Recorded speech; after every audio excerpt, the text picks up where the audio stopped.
Hello there. How are you doing? I hope you're doing great. I'm doing very well, thank you very much. Got a bit of a cold, but other than that, I'm pretty well. I think it's the change of the season. It's always a change of the season when we tend to get colds and flu and things like that.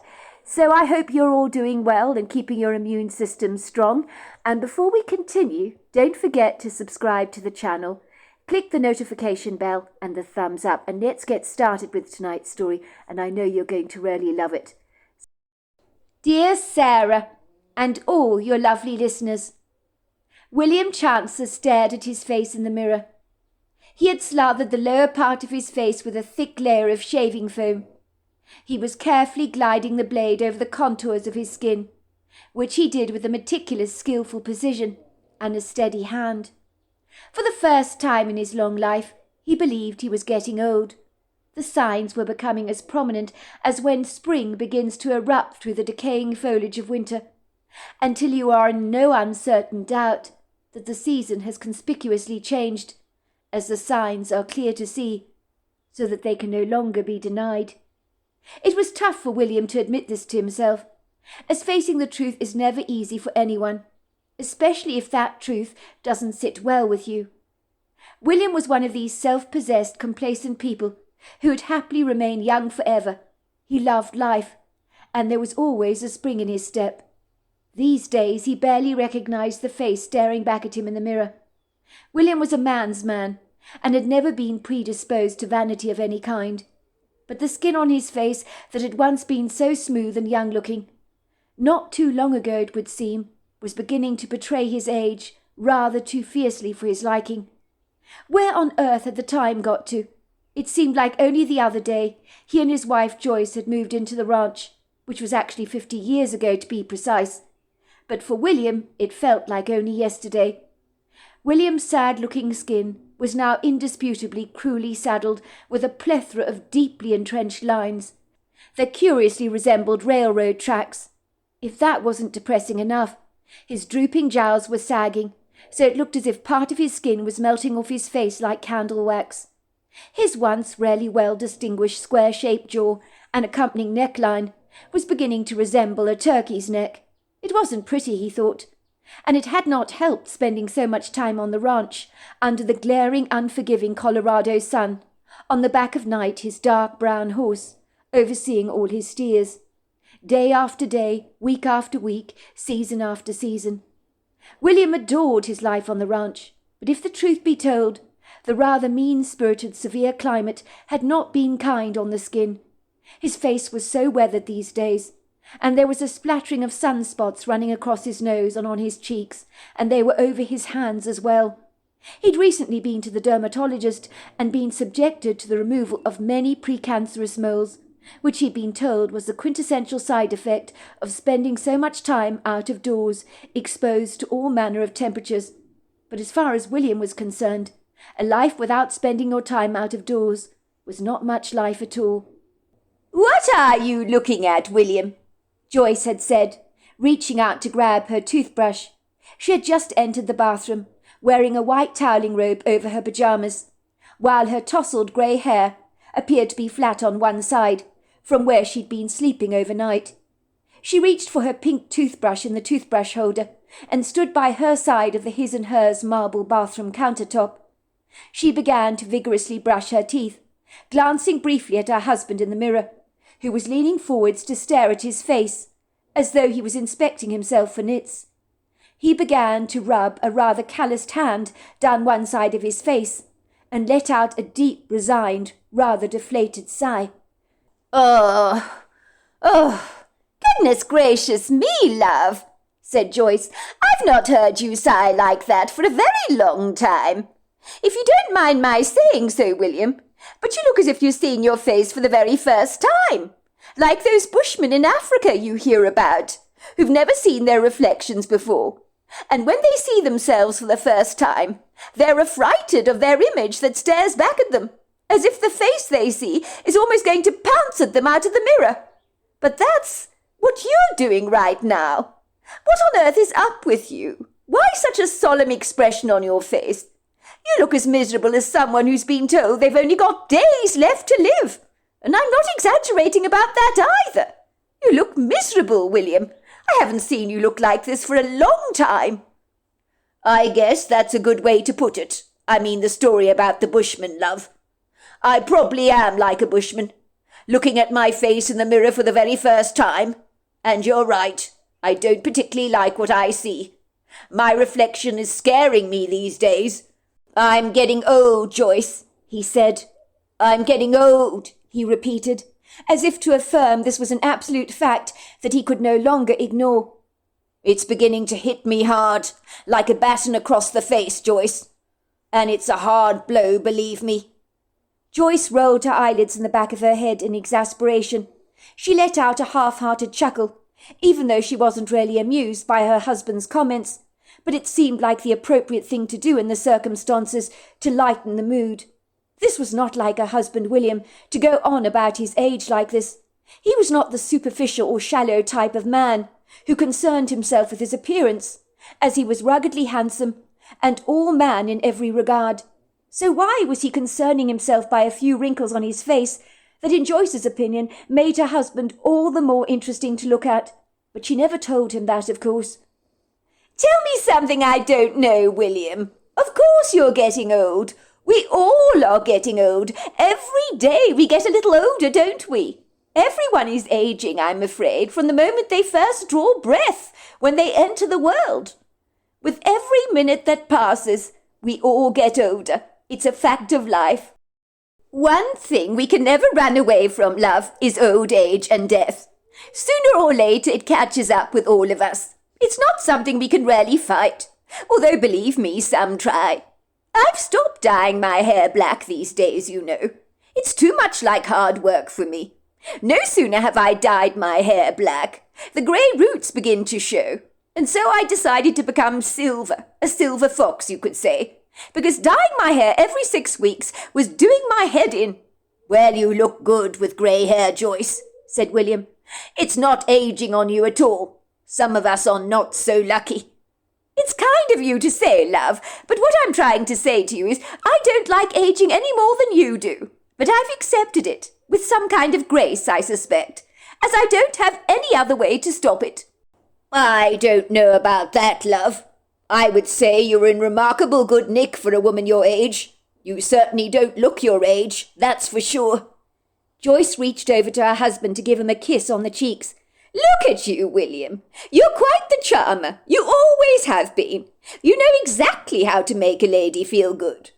The good news is your charm will never ever fade, even if everything else does, she teased. Well then, maybe aging is not all bad news, said William flatly. He would normally wink at Joyce, give her a cheeky grin, but he did none of that this morning, as if he was feeling as bland and prosaic as champagne without the fizz. Look, William, I don't know what brought all this on. It's so unlike you to concern yourself with age. It's not something that you would normally worry about. So you are concerning me, love. But you mustn't worry about things like this, especially things we cannot fight. Look at some celebrities, for example, who do everything in their power to hold back time, and they've got tons of money to do it as well. And despite all their wealth, they end up looking ridiculous. You can't turn a wrinkled old prune into a smooth apple, however hard you try, and no matter how much money you've got. Let's just face it, Botox and fillers can only do so much. But if you go overboard with these things, they can make you look like a lizard, and I don't want to look like one of those. I believe emphatically in aging gracefully, and that's what we are both going to do. Nothing wrong with that, is there? William raised a brow. Oh, you're so matter-of-fact about these things, aren't you, Joyce? Goodness gracious me. You are the bearer of happy news, are you not? I'm just stating the obvious, William, love. There's no point in sugarcoating things, is there? We're grandparents already, so it's a given that we're old. But it's not all bad, you know. With age you get significantly wiser, a lot more astute, don't you? We can teach our grandchildren a thing or two about life. God only knows what they learn in school these days. But hopefully our influence can steer them down the right path. Frankly, I'm glad to have been born in the baby boomer generation. I really am. I wouldn't wish to be young now. Kids these days seem so confused. And I blame the schools for this. What they're teaching them, God only knows. And as for the social media, all the indoctrination and propaganda that goes on with it all, and the children are so young, so easily influenced by it all. And with the advances in technology, many things have actually gone backwards rather than forwards. There's such discord in the world these days. We never saw this in our lifetimes, did we? You make a very good point there, love. Personally, I cannot understand all the fascination with social media myself. I've never got into it. Well, the youth like it, don't they? It's very entertaining for them, it would seem. I suppose you're right, love. But anyway, if I'm being brutally honest, when it comes to aging, it's not so much the condition of my skin that worries me. It's the inner aging that concerns me a lot more. It's cognitive function, if you know what I mean. There's nothing worse than losing your mind or going senile. Can you imagine anything worse? Joyce looked at her husband William in bemusement through her pale blue eyes. She had noticed of late that William had been behaving a little strangely. He seemed more flustered than usual. Was he hiding something from her, she wondered? She'd been married to her husband for over 50 years now. She had always known him to be placidly happy-go-lucky. He was the kind of blithe man who just didn't have a care in the world. She had always called him her cowboy, because he was not remotely intimidated by anything, and nothing would ever get him down. In truth, he was usually cracking jokes 24/7. But now she came to think about it, over the last couple of weeks, William had not so much as teased her, even a teensy-weensy little bit, which was distinctly out of character for him. She was well used to him playing practical jokes on her, but of late none of that had happened at all. The jokes seemed to have stopped very suddenly. William wore his heart on his sleeve and came in from a day spent out of doors with a rosy glow on his face, but of late his skin almost looked ghost-like and pale, as if he was tired all the time. He had also lost a significant amount of weight in his face, so his cheeks had become noticeably gaunt. So was it any wonder, when he looked in the mirror, he was rather alarmed by his reflection.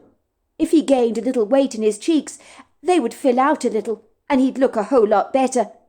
The couple shared everything together, and so why did she have this disconcerting feeling that her husband was shutting her out? Was there something he wasn't telling her, concerning his health perhaps, that he didn't want to disclose? I mean, why all this talk about getting old all of a sudden? This idiosyncratic, discordant behaviour was not like William, and seeing him staring at his face in the mirror the way he had done so this morning did not rest comfortably with her. She remembered 2 weeks prior, her husband William had been to Dr. Lunsford for his regular check-up. She wondered if the routine visit had not gone well after all. Was her husband sick? Had he had a cancer diagnosis or something? It was always a possibility. The thought absolutely terrified her, as the very idea of not having William in her life any more was unbearable. She knew one day the unthinkable would happen, when one of them would leave the other behind. But she had hoped that would be a long time in coming. And what with all this talk about internal aging and losing your mind, was her husband talking about Alzheimer's or dementia? Surely not. Why was he even talking about things like this? Joyce could not help feeling a rising sense of alarm begin to gnaw away at her peace, like a mouse on a piece of cheese. "William," she said circumspectly, "it's not like you to go on about your age like this.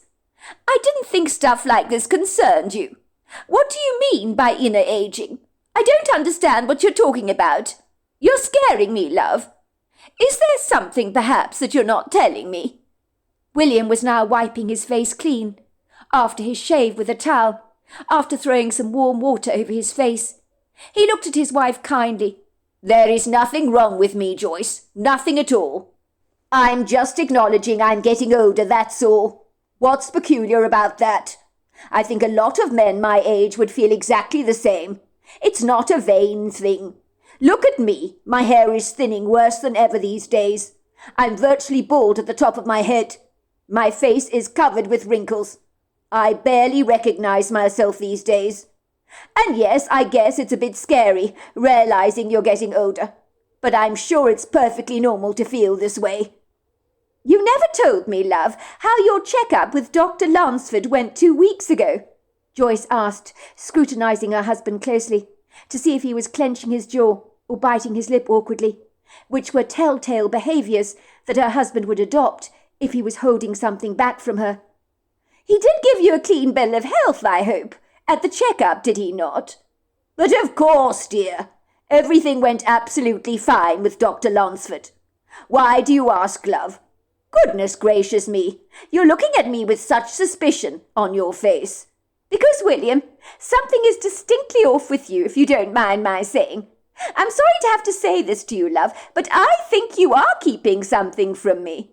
I can feel it in my bones. You haven't been sleeping well recently, have you? Over the last 3 days, you've been incredibly restless. Sometimes you've been waking up with sweat after a nightmare, shouting, 'It's not real! It's not real!' I've been alarmed to see you like that. I mean, you were having heart palpitations and sweat all over your forehead. Nothing like this has ever happened to you before. Your appetite has also diminished over the last couple of weeks, and you've lost an awful lot of weight. You're not sick, are you? You haven't been diagnosed with cancer, have you?" Joyce suddenly threw her hands over her face. "Please, God, William, don't tell me you've been diagnosed with cancer.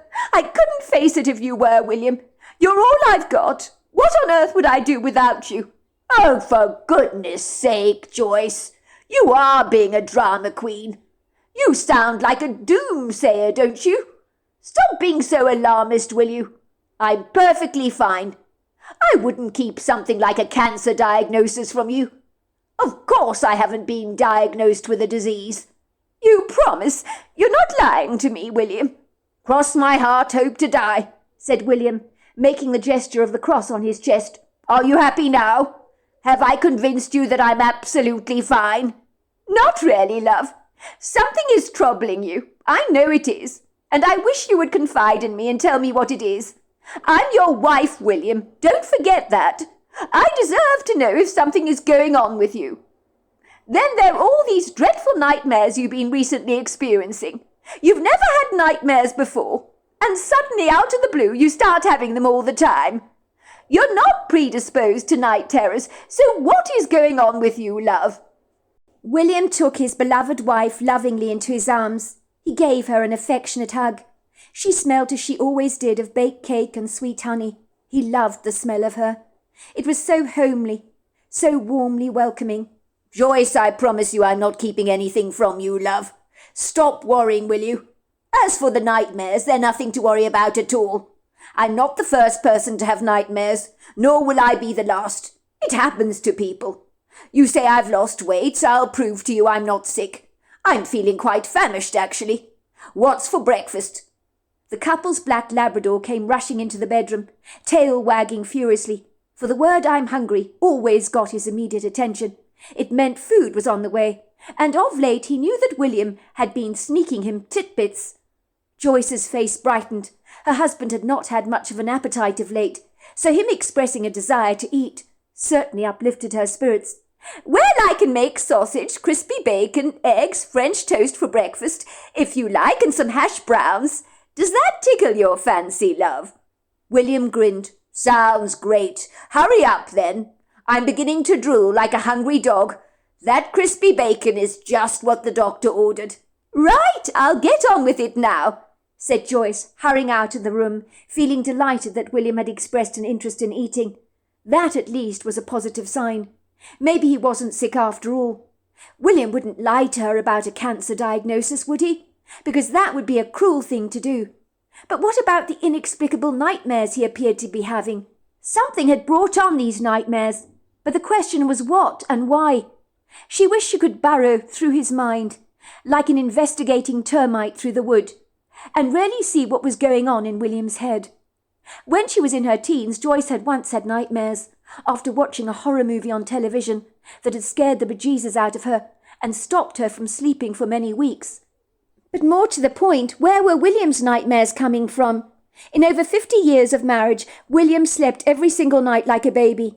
He'd come in from an exhausting day spent galloping across the field on the back of his stunningly beautiful dark horse Knight, attending to the steers, and he'd retired to bed on an evening and be out like a light, But over the last 2 weeks he'd been tossing and turning restlessly in his sleep for reasons she could not understand.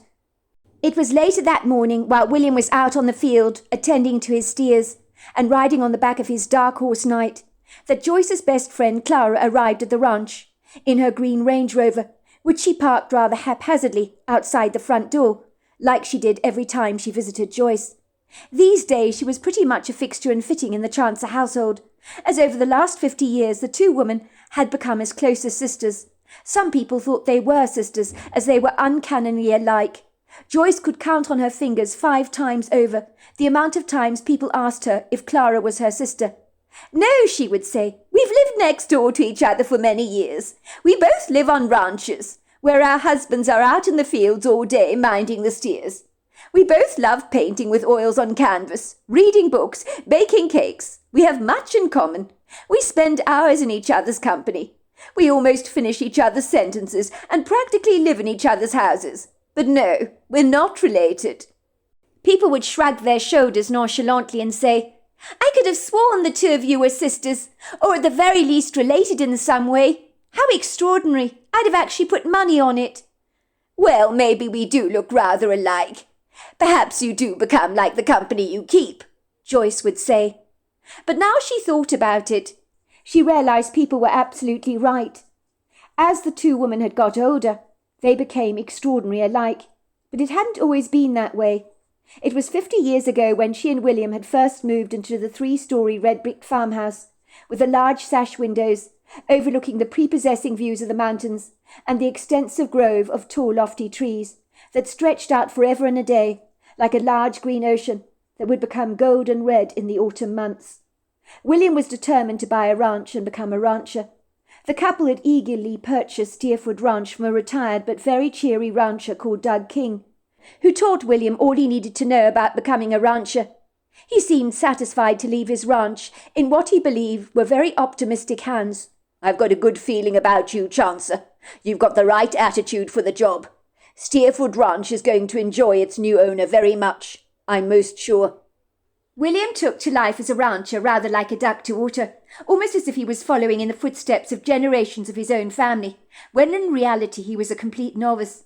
It was days after they'd moved into Stafford Ranch that Clara arrived on their front doorstep, rather like a breath of fresh air, with a bright, sunny smile on her face, carrying in her hands a pecan-nut pie.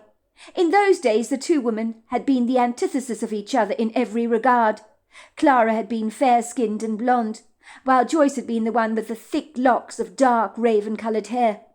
In those days Clara had always worn the brightest colours you could ever imagine, injecting her bright colours over the countryside like a cheerful field of red poppies, so you could see her coming from a mile away, whereas Joyce had been much more understated, rather bashfully subdued in her colour choices and the clothes that she would wear.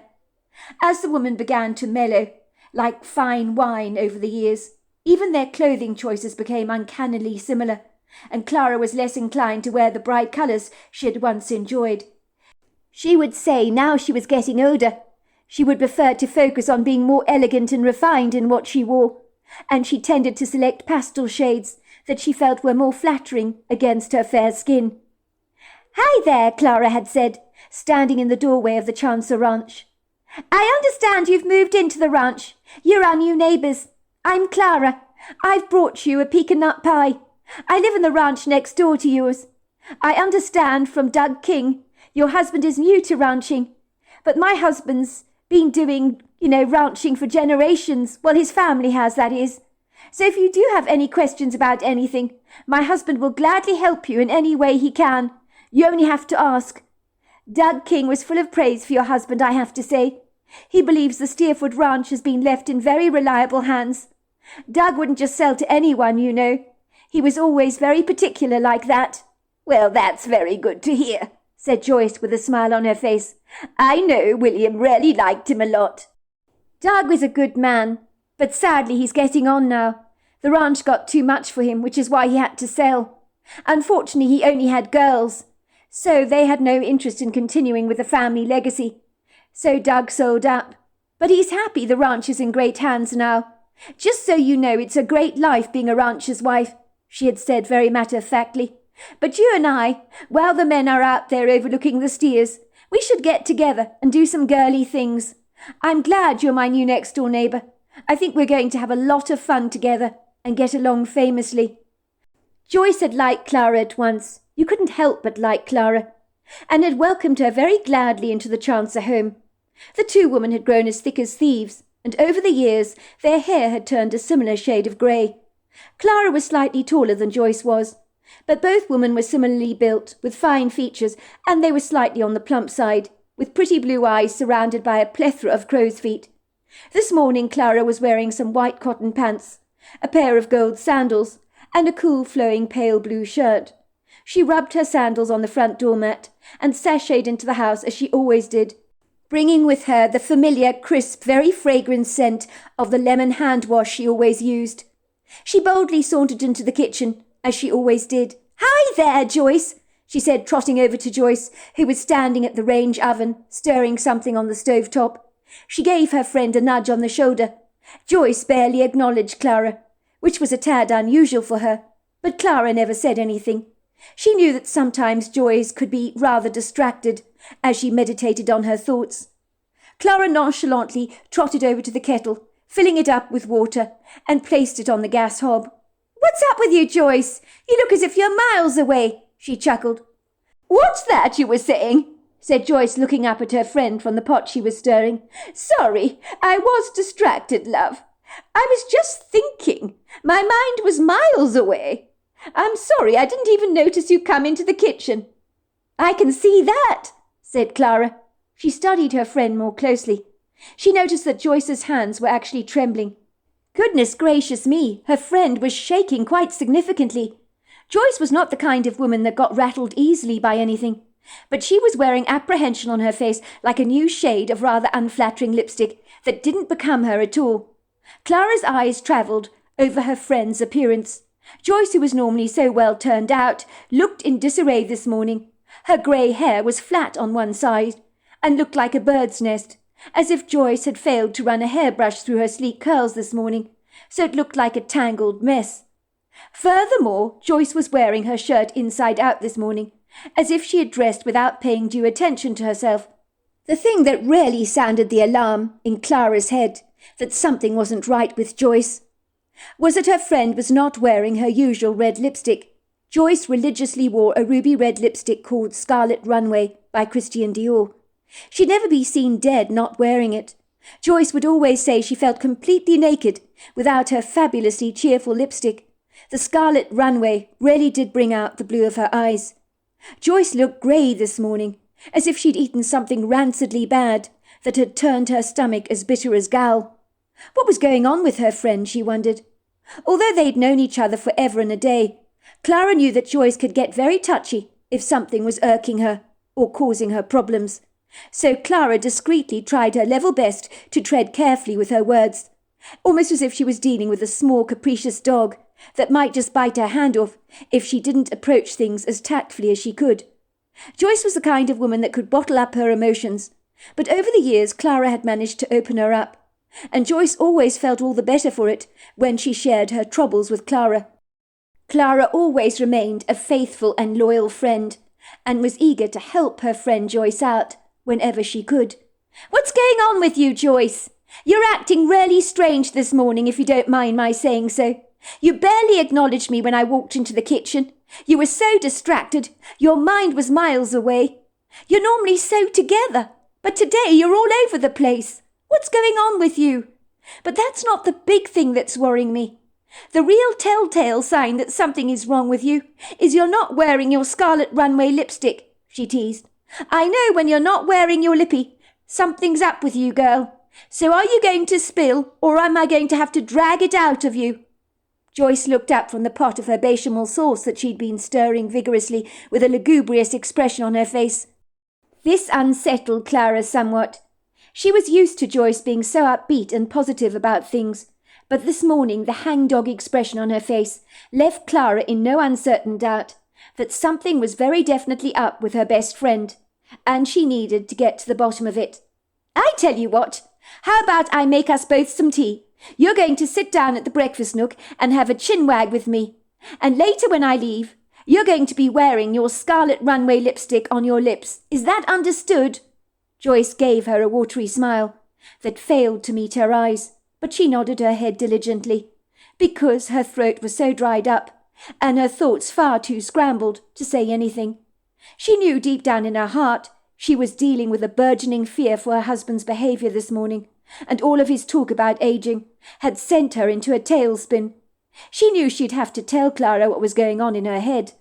Clara would likely think that Joyce was overreacting, making a mountain out of a molehill over all of this.